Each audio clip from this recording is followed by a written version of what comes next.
Hello friends, welcome back to RGM online classes. RGM education YouTube চ্যানেলে রোজ বেলা 12টার special English grammar and vocabulary ক্লাসে তোমাদের সকলকে জানাই স্বাগত। তো আজকে আমরা যেটা করব, ইম্পারেটিভ সেন্টেন্সে কি করে আমাদের ভয়েস চেঞ্জ করতে হয় সেই ভয়েস চেঞ্জটা আমরা আজকে শিখব। অর্থাৎ আমাদের এর আগে অ্যাসার্টিভ এবং ইন্টারোগেটিভ কিন্তু হয়ে গেছে। ইম্পারেটিভ সেন্টেন্স কোনগুলো সেই বিষয়গুলো আজকে আমরা আগে ক্লিয়ার করবো, তারপর সেটার ভয়েস চেঞ্জের যে নিয়মগুলো রয়েছে সেগুলো জানবো। দেখো, ইম্পারেটিভ সেন্টেন্স কথার বাংলা যদি অর্থ দেখি তাহলে সেটাকে বলা হচ্ছে প্রজ্ঞামূলক বাক্য। প্রজ্ঞামূলক বাক্য, ঠিক আছে। অর্থাৎ যেখানে কি কি থাকবে, যেখানে থাকবে আদেশ, যেখানে থাকবে উপদেশ, যেখানে থাকবে অনুরোধ। অর্থাৎ এগুলোকে যদি আমরা দেখি তাহলে আদেশ হচ্ছে অর্ডার, উপদেশ হচ্ছে অ্যাডভাইস, আর অনুরোধ হচ্ছে রিকোয়েস্ট। ঠিক আছে, এই তিনটা পার্ট কিন্তু আমাদের রয়েছে এই ধরনের বাক্যের। তো আমরা তিন ধরনের উদাহরণকে আমরা প্রথমে একটু অ্যানালাইসিস করি, তারপর সেক্ষেত্রে কীভাবে ভয়েস চেঞ্জ করতে হয় সেই জিনিসগুলো আমরা একটু দেখব, এবং এগুলোর যে কিছু ব্যতিক্রম উদাহরণও রয়েছে সেগুলো দেখার চেষ্টা করব। তো বেসিক্যালি আমরা কিন্তু এই ইংলিশ গ্রামার ক্লাসটা আমাদের পঞ্চায়েত যে ব্যাচ রয়েছে, পঞ্চায়েত যে ক্লাস হচ্ছে, পঞ্চায়েতের জন্য কিন্তু করানো হচ্ছে, পঞ্চায়েত রিক্রুটমেন্টের জন্য।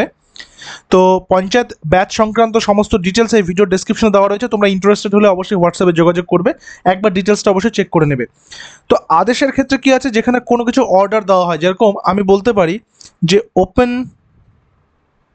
দ্য ডোর, দরজাটা খোলো। অর্থাৎ এখানে কিন্তু যে সেন্সটা প্রকাশ পাচ্ছে সেক্ষেত্রে দেখা যাচ্ছে ওপেন দ্য ডোর মানে দরজাটা খোলো। এখানে ওপেনটা কি ভার্ব, দ্য ডোরটা এখানে অবজেক্ট, মানে সাবজেক্ট এখানে নেই, সাবজেক্টটা উজ্জ্ব রয়েছে। দরজাটা খোলো, এটা আদেশ দেওয়া হচ্ছে। আবার যদি উপদেশ দেওয়ার কথা বলি, অ্যাডভাইস দেওয়ার কথা বলি, তাহলে বেসিক্যালি কী করতে হবে, এমন একটা বাক্য ব্যবহার করতে হবে যেখানে উপদেশ দেওয়া হবে এবং যাকে বলা হচ্ছে সে যদি সেই বাক্যটাকে বা সেই উপদেশটা মেনে চলে তাহলে তার উপকার হবে। যেমন ওবে ইয়োর এল্ডার্স। ঠিক আছে, তাহলে এটাও কি ভার্ব, এটাও অবজেক্ট, এখানেও সাবজেক্ট নেই যেহেতু সাবজেক্ট এখানে কি উজ্জ্ব রয়েছে। আর অনুরোধ বা রিকোয়েস্ট কোনটা, যেখানে প্লিজ থাকবে, প্লিজ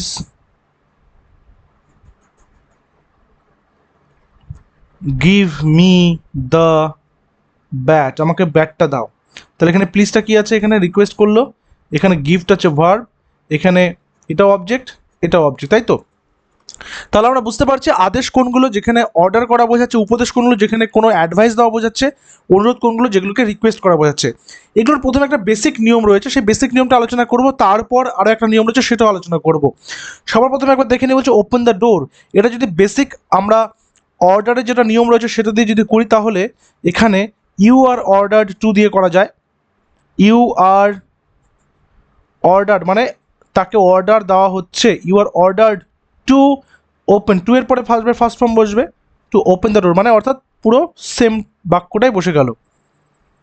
দেখো এখানে অ্যাক্টিভ ভয়েসটা পুরোটাই বসে গেল কিসের সাথে, ইউ আর অর্ডার টু, যেহেতু তুমি বুঝে গেছো বাক্যটা অর্ডার করা হচ্ছে। সেকেন্ড বাক্যটা কি রয়েছে, ওবে ইউর এল্ডার্স, অর্থাৎ অ্যাডভাইস করা হচ্ছে। তাহলে এখানে অর্ডারের পরিবর্তে হয়ে যাবে অ্যাডভাইস, তাহলে এটা হলো you are advised to obey your elders. করলাম ওবে ইউর এল্ডার্স, বোঝা গেল। তাহলে এখানেও অ্যাক্টিভ ভয়েসটা ইউজ করা হলো কিসের সাথে, ইউ আর অ্যাডভাইস টু এর সাথে। এবার এখানে রিকোয়েস্ট করা বলছে, কি দেখে বুঝছো রিকোয়েস্ট, এটা প্লিজ দেখে, তাই না। তাহলে এটা কি হলো, you are requested, you are requested to give me the bat. তাহলে এখানেও আমার অ্যাক্টিভ ভয়েসটা বসে গেল কিসের সাথে, রিকোয়েস্টেডের সাথে। এটা হচ্ছে একেবারে বেসিক আর সহজ নিয়ম বা বলা যেত প্রাথমিক নিয়ম ইম্পারেটিভ সেন্টেন্সে ভয়েস চেঞ্জের ক্ষেত্রে। যেখানে যদি আমি বাক্যটা বুঝে যাই অর্ডার, তাহলে সেখানে ইউ আর অর্ডার টু। যদি বাক্যটা বুঝে যাই অ্যাডভাইস তাহলে ইউ আর অ্যাডভাইসড টু। যেখানে যদি বাক্যটা আমি বুঝে যাই অনুরোধ তাহলে ইউ আর রিকোয়েস্টেড টু। কিন্তু এই ধরনের বাক্যের আরও একটা নিয়মে করা যায়, সেটা আমি উপরে লিখছি। প্যাসিভের ক্ষেত্রে, প্যাসিভের ক্ষেত্রে এখানে কীভাবে লিখব, let plus object plus be plus ভার্বের থার্ড ফর্ম। ঠিক আছে, তো লেট অবজেক্ট বি ভার্বের থার্ড ফর্ম। তাহলে এই বাক্যটা যেটা আছে ওপেন দ্য ডোর, এটাকে যদি লেটার নিয়মে করে কি আসবে, তোমরা নিচে বলার চেষ্টা করবে, কমেন্টে জানানোর চেষ্টা করবে। তাহলে সবার প্রথমে আসলো কি লেট আসলো, তারপর অবজেক্ট কি আছে দ্য ডোর, তাহলে লেট দ্য ডোর। তারপরে কি আছে be, let the door be. তারপরে কি আছে ভার্বের থার্ড ফর্ম, তাহলে ভার্ব কি আছে ওপেন, ওপেনের থার্ড ফর্ম কি ওপেনড। হয়ে গেল আমাদের ভয়েস চেঞ্জ। আমরা যদি এই বাক্যটাকে করার চেষ্টা করি ওবে ইওর এল্ডার্স, তাহলে কি হবে লেট দিয়ে করব, তাহলে লেট হলো। তারপরে কি আছে অবজেক্ট, তাহলে let your elders, your elders হলো। তারপরে কি আছে বি হলো, ওবেড থার্ড ফর্ম ওবেড। বোঝা গেল। এবার যদি এটাকে আমরা করি, এখানে please give me the bat, তাহলে এখানে কি করবো লেট হলো। তারপর কি আছে দ্য ব্যাট, প্রথমে আগের দিনেই বলেছিলাম দুটো যদি অবজেক্ট থাকে যেটা নন লিভিং রয়েছে সেটাকে আমরা ধরবো, তাই তো, তাহলে সেটা আমাদের বাক্যটা বেশি সুইটেবল হবে। তো লেট দ্য ব্যাট, তারপরে কি করবো ভার্বের মানে বি করবো একটা, লেট দ্য ব্যাট বি, ভার্বের থার্ড ফর্ম কি গিভেন, বাকি থাকছে কি এখানে মি, তাহলে গিভেন টু মি। লেট দিয়ে কিন্তু আমরা এটাও করতে পারি। কিছু কিছু ব্যতিক্রম রয়েছে যেখানে আমরা কাজটা নিজে করি না, যেমন আমি যদি বলি মেন্ড ইওর শুজ, মনে করো বাক্যটা এরকম আছে, ধরো আমি এই জায়গাটা একটু ক্লিয়ার করি তাহলে তোমাদের বুঝতে সুবিধা হবে। আশা করি এই অবধি তো তোমাদের বুঝতে কোনো অসুবিধা নেই। যদি বুঝতে অসুবিধা থাকে কমেন্টে জানাবে, চেষ্টা করবো সেগুলোকে আবার সলভ করে দেওয়ার। ঠিক আছে, আমি এই পার্টটুকু একটু ক্লিয়ার করে নিচ্ছি। এটা একটু ব্যতিক্রম উদাহরণটা বোঝাবো, যেটা লেট দিয়ে হবে না। কেন কি কারণ হচ্ছে যখন আমাদেরকে কেউ কোনো কিছু আদেশ অনুরোধ বা উপদেশ করবে, তো কোনো কোনো কাজ আমাদের উপরে নির্দেশ থাকলেও সেই কাজটা আমরা নিজেরা করতে পারি না, কাউকে দিয়ে করাতে হয়। আমাদের উপর নির্দেশ রয়েছে কিন্তু কাউকে দিয়ে করাতে হবে কাজটা, আমি নিজে পারবো না। যেমন যদি বলে যে চুলটা কেটে আসো, আমি নিজে নিজে চুলটা কাটতে পারবো না, আমাকে যেতে হবে নাপিতের কাছে, জুতোটা সেলাই করে নিয়ে আসো ধরো, ঠিক আছে, জুতোটা সেলাই করে নিয়ে আসো, জুতোটাকে আমি নিজে সেলাই করতে পারবো না, আমাকে যেতে হবে সেখানে। তো মনে করো এরকমই রয়েছে যে মেন্ড ইওর শুজ, কি রয়েছে মেন্ড ইওর শুজ। তাহলে এইখানে আমার দেখো, এখানে যদি আমি স্ট্রাকচারটা দেখি তাহলে মেন্ড এখানে কি রয়েছে ভার্ব, ইওর শুজ এখানে কি রয়েছে অবজেক্ট। তাহলে আমরা চট করে কি করব লেটের নিয়মটা বসিয়ে দেওয়ার চেষ্টা করব, তাই তো, যে লেট প্রথমে আমার চলে আসছে কি লেট, তারপর কি থাকবে লেটের পর আমাদের অবজেক্ট চলে আসবে ইওর শুজ, তারপরে কি হবে বি, তারপরে ভার্বের থার্ড ফর্ম মেন্ডেড, থার্ড ফর্ম মেন্ডেড। কিন্তু যেহেতু আমি কাজটা নিজে করতে পারছি না তখন সেখানে একটা গেট দিয়ে করবো লেটের বদলে, গেট দিয়ে, তাহলে এটা চলে আসবে এখানে গেট। আবারও বলছি যেই কাজটা আমি নিজে করতে পারবো, যেমন আমাকে ওপেন, এখানে বলা হলো ওপেন দ্য ডোর, দরজাটা গিয়ে খোলো, তাহলে তো আমি নিজে করতে পারছি, দরজাটা খুলতে পারছি, তার জন্য আমাকে লোক ডাকতে হবে না।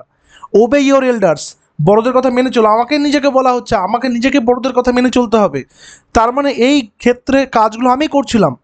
কিন্তু মেন ডিয়ার শুজ, জুতোটা ঠিক করে নিয়ে আসো, জুতোটা সারিয়ে নিয়ে আসো, এটা কিন্তু আমি নিজে পারবো না, এটা কিন্তু আমাকে করাতে হবে।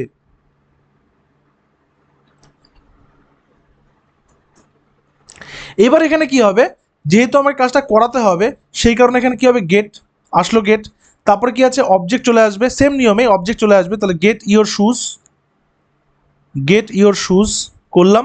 তারপরে কি আছে be, get your shoes be, mend হয়ে যাবে mended, get your shoes be mended. এইটা হচ্ছে আমাদের এখানে নিয়মটা করতে হবে, ঠিক আছে। অর্থাৎ আমরা যেই পার্টগুলো এখানে বোঝার চেষ্টা করলাম, যদি আদেশ থাকে তাহলে ইউ আর অর্ডার টু দিয়ে করতে পারবো, উপদেশ থাকলে you are requested, sorry you are advice to দিয়ে করতে পারবো, অনুরোধ থাকলে ইউ আর রিকোয়েস্টেড টু দিয়ে করতে পারবো, ঠিক আছে। আবার যখন আমি দেখতে পাচ্ছি যে ভয়েস চেঞ্জের এই নিয়মের পাশাপাশি লেট দিয়ে নিয়মটা আছে, সেই নিয়মটাও আমাদের কাছে রয়েছে, তাহলে সেখানে আমরা লেট দিয়েও করতে পারবো। আবার যেই ধরনের কাজগুলো রয়েছে, যেই কাজগুলো আমি নিজে করতে পারছি না, সেই কাজগুলো আমি কাউকে দিয়ে করাবো, তখন সেই কাজগুলো আমরা গেট দিয়ে করব, লেট দিয়ে নয়, ঠিক আছে। তো এই নিয়মগুলো আশা করি তোমাদের বুঝতে কোনো অসুবিধা নেই। এবার তোমাদেরকে কিছু হোম টাস্ক দিয়ে দিচ্ছি এই প্রজ্ঞামূলক বা ইম্পারেটিভ সেন্টেন্সের ক্ষেত্রে, সেই হোম টাস্কগুলো তোমরা করবে। চলো, 1 নম্বর হোম টাস্ক তোমরা নিয়ে নাও, সেটা হচ্ছে do it now, sorry do it now. 2 number home task হচ্ছে প্লিজ কল মি টুমোরো দিতে হচ্ছে, প্লিজ কল মি থাকলো। 3 নাম্বারটা হচ্ছে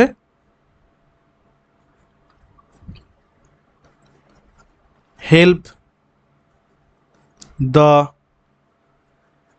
নিডি। ওকে, এই তিনটা হচ্ছে তোমাদের থাকলো হোম টাস্ক। কমেন্টে জানিও এবং ক্লাসেসগুলো কেমন হচ্ছে সেটাও জানিও। দেখা হচ্ছে আবার পরবর্তী ক্লাসে। আমরা এইভাবে ছোট ছোট ক্লাস করে একটা একটা করে নিয়ম আমরা প্র্যাকটিস করে একটা একটা করে নিয়ম আমরা শিখবো। ভয়েস চেঞ্জ শেষ হয়ে গেলে অন্য যেগুলো টপিক রয়েছে সেই টপিকগুলোর ক্লাসও কিন্তু আমাদের হবে। তো ক্লাসগুলো কেমন লাগছে অবশ্যই কমেন্টে জানিও। দেখা হচ্ছে পরবর্তী ক্লাসে। Till then stay connected with RGM education YouTube channel. Thank you very much.